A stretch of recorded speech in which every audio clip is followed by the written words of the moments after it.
It does help. It's a great tournament, but obviously you've got to have the talent there, and as Moe said, the depth in Indian cricket. I think they're probably the only nation that you could have a Test team, a one-day team, and a T20 team play on the same day against Australia in the Test, England in the one-day, and South Africa in the T20, and India would be competitive. No other country can do that.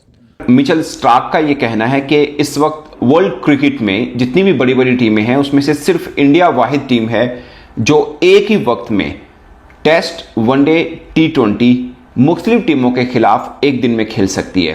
उन्होंने पाकिस्तान की team के बारे में champions trophy की जो पाकिस्तान की performance थी उस पर उन्होंने कहा कि इंडिया की बी टीम हरा देगी पाकिस्तान को। मेरे ख्याल में वो कुछ ज़्यादा जज्बात में ये वाली बात कही गई है, और ठीक है कि जी इंडिया इस टाइम जीत गया, अच्छा खेला है, लेकिन गावस्कर साहब को ना थोड़े से स्टेट भी उठा के देख लेने चाहिए, क्योंकि जी एक दफ़ा ये शारजा से खेलना भाग गए थे पाकिस्तान से खेलने के लिए। तो शारजा की बात से अभी तक नहीं निकला पाकिस्तान में। उन्होंने एग्जांपल दी कि इंडिया ऑस्ट्रेलिया के खिलाफ एक ही वक्त में यानी एक ही दिन में टेस्ट मैच भी खेल सकती है, उसी दिन में इंडिया इंग्लैंड के खिलाफ वनडे मैच भी खेल सकती है, और उसी दिन में इंडिया साउथ अफ्रीका के खिलाफ T20 मैच भी खेल सकती है। यानी 3 टीमें एक दिन में बनाकर 3 मुख्तलिफ देशों के खिलाफ खेल सकती है, और सिर्फ खेलेगी नहीं, कॉम्पिटिटिव क्रिकेट भी होगी। I mean, the resources that India can throw at that cricket team at the moment through the money they're making, you know, they've almost got a bigger travelling party than New Zealand have, you know, population. उन्होंने कहा B team हरा देगी रिजवान। इसमें कोई गलत बात नहीं है। मैं कहता हूँ सी टीम भी हरा सकती है। उन्होंने तो बी टीम बोली, मैं कहता हूँ सी टीम भी हरा सकती है। बड़े बड़े इवेंट्स हमने हार दिए। 2023 की शिकस्त जो थी वो भी आए, रोया धोया हमने।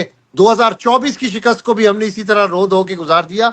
2025 चैंपियंस ट्रॉफी की शिकस्त भी रो धो के हम अब गुजार रहे हैं। जो नॉर्मल प्लेयर है वो अब तो पाकिस्तान के लिए जो इंटरनेशनल खेले में वो भी अपनी अगली जनरेशन के लिए ये सोच रहे हैं कि पाकिस्तान से बाहर क्रिकेट खिलाएं।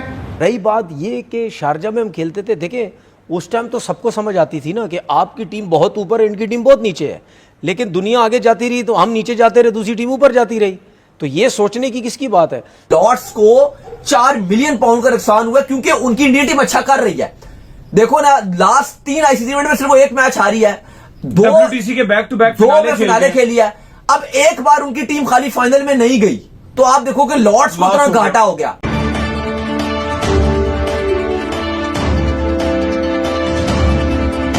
मेरे ख्याल में वो कुछ ज़्यादा जज्बात में ये वाली बात कही गई है, और ठीक है कि जी इंडिया इस टाइम जीत गया, अच्छा खेला है, लेकिन गावस्कर साहब को ना थोड़े से स्टेट भी उठा के देख लेने चाहिए, क्योंकि जी एक दफ़ा ये शारजा से खेलना भाग गए थे पाकिस्तान से खेलने के लिए। तो हम बड़े हैं, सीनियर हैं, रिस्पेक्ट करते हैं, लेकिन किसी के कंट्री के मुतालिक बात करते हुए किसी की इस तरह, ठीक है आपकी टीम अच्छा खेली है, आपको पास राइट है कि आप अपनी टीम की जितनी मर्जी तारीफ करें, आप कर सकते हैं, लेकिन दूसरे के लिए अगर इस तरह की बात कहना ना, ये बहुत नाजायज है। उससे कहोगे जी आज भी स्टैट उठा के देख लेना, तो पाकिस्तान का आपको स्टैट उठा के ही पता चल जाएगा कि जी पाकिस्तान आज भी कहाँ है। तो इस तरह की स्टेटमेंट देना मुझे बहुत अफसोस हुआ, क्योंकि जी बड़े क्रिकेटर थे, रिस्पेक्टफुल क्रिकेटर थे। इस तरह की स्टेटमेंट से मेरी उनसे रिक्वेस्ट है कि जी वो अपनी इज्जत को कम ना करे, क्योंकि जी इस तरह की बात करके आपकी, अगर आप समझ लो कि जी इंडिया बहुत अच्छी क्रिकेट खेल रही है तो जितनी मर्जी तारीफें करें, हमें इस चीज से कोई नहीं है, लेकिन अगर किसी के दूसरे के मुतालिक, मुल्क के मुतालिक कहना, तो जरा अपनी जुबान को जरा संभाल के इस्तेमाल कीजिएगा। ये मैं सख्त अल्फाज में उनको कह रहा हूँ इस चीज को। उन्होंने पाकिस्तान की टीम के बारे में चैंपियंस ट्रॉफी की जो पाकिस्तान की परफॉर्मेंस थी उस पर उन्होंने कहा कि इंडिया की बी टीम हरा देगी पाकिस्तान को। तो इंजमाम उल हक ने उनका जवाब दिया। इंजमाम ने खैर ऐसी कोई ख़ास बात नहीं की, इतना कोई बदतमीज़ी नहीं की, लेकिन इंजमाम ने कहा कि ये बहुत इज़्ज़त है सनी भाई की, सनी भाई कहा उन्होंने, लेकिन वो अपनी टीम को देखें। हम शारजा में हमसे नहीं खेला करते थे, शारजा में पाकिस्तान हराता था तो ये खेलते नहीं थे। तो शारजा की बात से अभी तक नहीं निकला पाकिस्तान। वैसे देखिए मुझे नहीं समझ आई कि मतलब क्या, मतलब सुनील गावस्कर साहब ने क्या गलत बात बोली, मुझे नहीं समझ आई। नहीं, उन्होंने कहा बी टीम हरा देगी रिजवान। तो इसमें कोई गलत बात नहीं है। मैं कहता हूँ सी टीम भी हरा सकती है। उन्होंने तो बी टीम बोली, मैं कहता हूँ सी टीम भी हरा सकती है। मतलब उनके पास तो, यार मुझे एक बात, हम कहते हैं 3-3 टीमें बन सकती हैं, तो 3-3 टीमें को बनने का मतलब ये है कि सी टीम भी हमें हरा सकती है ना। यार आप स्टैंडर्ड देखें ना, हमारा स्टैंडर्ड इनके मुकाबले का नहीं है, हमारा स्टैंडर्ड बहुत लो है, जिसके बारे में हर कोई ये कहता है कि बी टीम भी हरा देगी, सी टीम भी हरा देगी। रही बात ये कि शारजा में हम खेलते थे, देखें उस टाइम तो सबको समझ आती थी ना कि आपकी टीम बहुत ऊपर है, इनकी टीम बहुत नीचे है, लेकिन दुनिया आगे जाती रही तो हम नीचे जाते रहे, दूसरी टीम ऊपर जाती रही। तो ये सोचने की किसकी बात है? मतलब अगर मुझे कोई बोले कि यार आपकी टीम 1990 में इंडिया से बहुत बड़ी टीम थी, ठीक है, 1990 में इंडिया से बहुत बड़ी टीम थी और इंडिया की बहुत नीचे थी, और आज मुझे कोई बोले कि 2025 में आपकी टीम बहुत नीचे है, इंडिया की ऊपर है, तो मुझे तो अफसोस होगा ना। मैं तो बोलूँगा यार एक टीम इतनी ऊपर, उसको क्या हो गया? सिस्टम नीचे लेके आ गया। सिस्टम जैसा सिस्टम, रूल्स बने हुए, उसकी वजह से हम नीचे आ गए। मेरिट की सिलेक्शन नहीं होती, मेरिट के प्लेयर्स नहीं आते, कप्तानी के पीछे हर कोई भाग रहा है। मैं बन जाऊँ कप्तान, तू बन जा कप्तान, मेरी वारी है तो मैं बन जाऊँगा कप्तान। ये सब कुछ कर करा के हम 1990 की टीम कहाँ थी और 2025 में कहाँ लेके आ गए। हमने प्लेयर्स बनाए ही नहीं। हमने जो खेलते भी रहे उन्होंने भी, वो भी अपने उसमें लगे रहे, मैं ही खेलता रहा, मैं ही कप्तानी करता रहा, मैं ही ओपन करा, मैं ही मिडल ऑर्डर जावा, मैं ही पुरानी गेंद नाल आउट करा, मैं ही नई गेंद नाल आउट करा, बस ये सब कुछ होता रहा। कोशिश ही नहीं की। अब आपके सामने विराट कोहली ने क्या आला किस्म की बात की अभी जीतने के बाद। मुझे खुशी हुई, क्या अल्फाज थे विराट कोहली के, मुझे खुशी हुई कि मेरे साथ यंगस्टर खेल रहे हैं और वो परफॉर्म कर रहे हैं, ठीक है। रोहित शर्मा ने भी यही बात बोली। मतलब अगर आप उस टीम को देखें अभी इस वक्त इंडिया की टीम को, ओडीआई की भी और T20 की भी, हमें क्लियर एक चीज़ समझ आती है कि ये टीम अगले 6-8 साल तक इसको कोई नहीं ला सकता। मतलब 6-8 साल का मतलब आप समझें कि इस दौरान रोहित शर्मा भी नहीं होगा, विराट कोहली भी नहीं होगा, तो उनके बगैर ये टीम कहाँ खड़ी होगी। जो कि मैं ये बोलता था कि यार इन दोनों के जाने से क्या पता इनकी बैटिंग लाइन अब नीचे गिर जाए, मैंने एक जगह बोला भी, लेकिन अब आप देख लें वो टीम कहाँ नज़र आती है हमें। ऐसा कभी देखिए, हमेशा याद रखिएगा, जो चीज़ ऊपर चली जाती है ना, अगर ऊपर से नीचे गिरती है तो इसका मतलब आपका सिस्टम सही नहीं है। जो यार एक चीज मेहनत से आप ऊपर ले गए, ऊपर से ऊपर ही जाएगी ना, नीचे कैसे आएगी। ये मिचेल स्टार्क ने कहा है, जो अपने तौर पर खुद एक बड़े कद के फास्ट बॉलर हैं और एक ऐसे देश में हैं जिसके बारे में पाकिस्तान और खासकर एशियन बोर्ड के अंदर बातें होती थी कि सबसे बेस्ट क्रिकेट स्ट्रक्चर अगर किसी का है तो वो ऑस्ट्रेलिया का है। मगर अब उसी देश का एक महान बॉलर ये बात कर रहा है कि इस वक्त वर्ल्ड क्रिकेट के अंदर एक देश ऐसा है जो एक टाइम पर 3 मुख्तलिफ फॉर्मेट में 3 मुख्तलिफ कंट्री के खिलाफ मैचेस खेल सकते हैं। ये बहुत बड़ी बात है और इस तरह की बात पहले इंडियन मीडिया के ऊपर या बहुत से इंडियन क्रिकेटर्स ये बात करते थे कि हमारे यहाँ इतनी डेप्थ है, हमारे पास इतनी बेंच स्ट्रेंथ है कि हम एक टाइम पे 3-3 टीमें भी बना सकते हैं। ये उनके फैंस कहते थे।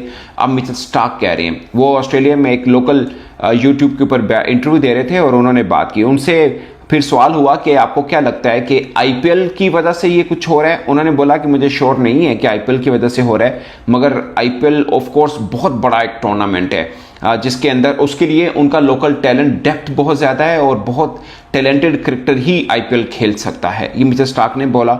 और उन्होंने बोला कि इंडियन जो क्रिकेटर्स हैं वो सिर्फ आईपीएल खेलते हैं, जबकि बाकी देशों के जो क्रिकेटर हैं वो 4-4, 5-5 लीग्स खेलते हैं। ये बहुत खास पॉइंट है दोस्तों, ये बहुत से लोग इग्नोर करते हो, मेरा भी पॉइंट यही रहता है। मिसाल के तौर पर बिग बैश ऑस्ट्रेलिया में हो रही है, इंडिया के क्रिकेटर तो नहीं खेलते, पाकिस्तान के खेलते हैं और भी काफ़ी देशों के क्रिकेटर्स खेलते हैं। तो फिर ऑस्ट्रेलिया में जो टूर्नामेंट है उसमें बाकियों को एडवांटेज मिलना चाहिए, ना कि इंडिया को मिलना चाहिए, क्योंकि आईपीएल तो भारत के अंदर हो रहा है ओवरऑल, तो सभी इंडिया के अंदर खेलते हैं। फिर इंडिया के अंदर जब वो इंडिया के खिलाफ मुकाबला करे तो उनको एडवांटेज होना चाहिए कि उस कंडीशन के अंदर वो आईपीएल खेल रहे होते हैं। बट इसमें कोई शक नहीं कि आईपीएल एक बड़ी लीग है, बट ये कहना कि सिर्फ आईपीएल की वजह से ये डेप्थ बनी है, मैं भी इस चीज को मानने को तैयार नहीं। मुझे लगता है कि भारत के शायद डोमेस्टिक जो सिस्टम है वो बहुत तगड़ा है। तो वो सही सोच रहे हैं। देखे कामरान अकबर बरादरान का जो कैरियर है वो इंजमामुल हक ने तबाह किया है। 30 साल की उम्र में मैं बाहर बैठ गया हूं, तो अबे भाई वहां mister ICC Shikhar Dhawan retire हो गया, उसने कहा गिल मेरे से बड़ा प्लेयर है, हम मानते नहीं है। देखो उमर अकमल मैं जाती तौर पे समझता हूं, मैंने बड़े क्लोज देखे वो कामरान अकमल नहीं है। हर प्लेयर बदतमीज है, शाहिद अफरीदी से ज्यादा बदतमीज कौन था? वसीम मकार से ज्यादा मेरी तो आंखों के सामने के प्लेयर है कौन था? इंजमाम वगैरह से ये मैरियट होटल की सारी कहानियां अगर मैंने किसी दिन सुना दी तो ये घरों से नहीं निकलेंगे। तो दोस्तों आपने देखा कि आलू इंजमाम को इस चीज़ की बहुत जलन हुई थी जो स्टेटमेंट हमारे लेजेंड सुनील गावस्कर साहब ने दी थी कि भारत अगर अपनी बी टीम भी पाकिस्तानी टीम के सामने उतारे तो हमारी बी टीम भी पाकिस्तानी टीम को हरा सकती है। इसके ऊपर जिस तरह पाकिस्तानी मीडिया और इंजमामुल हक को जलन हुई, जिस तरह इंजमामुल हक इस वीडियो में अपना आपा खोता हुआ दिखाई दे रहा है और जिस तरह वो सुनील गावस्कर साहब के लिए सख्त वर्ड्स का उपयोग कर रहा है, उसको देखते हुए साफ साफ ये दिखाई दे रहा है कि पाकिस्तानियों को ये चीज़ बिल्कुल एक्सेप्ट नहीं हो रही है कि भारतीय टीम इस समय इतनी तगड़ी हो चुकी है, हमारे पास पूल ऑफ प्लेयर्स इतना बड़ा हो चुका है कि भारत की बी टीम या फिर सी टीम भी पाकिस्तानी टीम के सामने या फिर दुनिया की बाकी की किसी भी टीम के सामने उतारी जाए तो वो उनको भी टक्कर देगी। यह बात मिचेल स्टार्क ने भी इस वीडियो में बिल्कुल साफ कर दी है कि भारत की तरफ से इस समय इतने खिलाड़ी डेवलप कर लिए गए हैं, उनको पॉलिश कर लिया गया है कि भारत एक ही दिन में अपनी 3 टीमें दुनिया की बाकी की टीमों के सामने उतार सकता है। जैसे कि उसने इस वीडियो में मिसाल दी है कि भारत अपनी टेस्ट टीम ऑस्ट्रेलिया के सामने उतार सकता है और अपनी वनडे टीम इंग्लैंड के सामने उतार सकता है और अपनी T20 की टीम साउथ अफ्रीका के खिलाफ उतार सकता है। तो मिचेल स्टार्क ने बोला है कि इस तरह की ताकत दुनिया के सिर्फ एक ही देश में है, वो है भारत। तो भाई हमारे सिस्टम में ऐसे लोग हैं जिन्होंने हमारे इस तरह के प्लेयर्स की खोज की है, उनको पॉलिश किया है, हमारे ऐसे प्लेयर्स तराशे गए हैं जिसके कारण आज भारतीय टीम पूरी दुनिया पर राज कर रही है। हालांकि चैंपियंस ट्रॉफी में आपने देखा ही है कि दुनिया के बाकी के सारे देश सिर्फ न्यूजीलैंड की टीम को ही सपोर्ट कर रहे थे, भारतीय टीम को सिर्फ एक देश सपोर्ट कर रहा था, वो है अफगानिस्तान। उसके अलावा पाकिस्तान से लेकर ऑस्ट्रेलिया तक और इंग्लैंड से लेकर साउथ अफ्रीका तक सारे के सारे देश सिर्फ न्यूजीलैंड की टीम को ही सपोर्ट कर रहे थे। लेकिन भारतीय टीम ने अपनी ताकत के दम पर यह चैंपियंस ट्रॉफी जीत कर दिखाई है, जिसके कारण दुनिया इस समय भारतीय टीम को रिकॉग्नाइज कर रही है। जैसे कि हमारी टीम साउथ अफ्रीका को उसके घर में जाकर हरा के भी आई है, हमने यह साबित भी किया है। तो आपने देखा ही है कि तनवीर जो कि हमेशा भारतीय टीम को क्रिटिसाइज करता है, इस वीडियो में वो भी ये बात बोल रहा है कि भाई भारत अपनी बी टीम के अलावा सी टीम भी अगर पाकिस्तानी टीम के सामने उतार दे तो वो भी पाकिस्तानी टीम को हरा सकती है। तो ये बात तो बिल्कुल यहाँ पर सच साबित हो जाती है कि इंजमामुल हक एक मौलवी के दिमाग से ही सोच रहा है, वो प्रैक्टिकल होकर नहीं सोच रहा।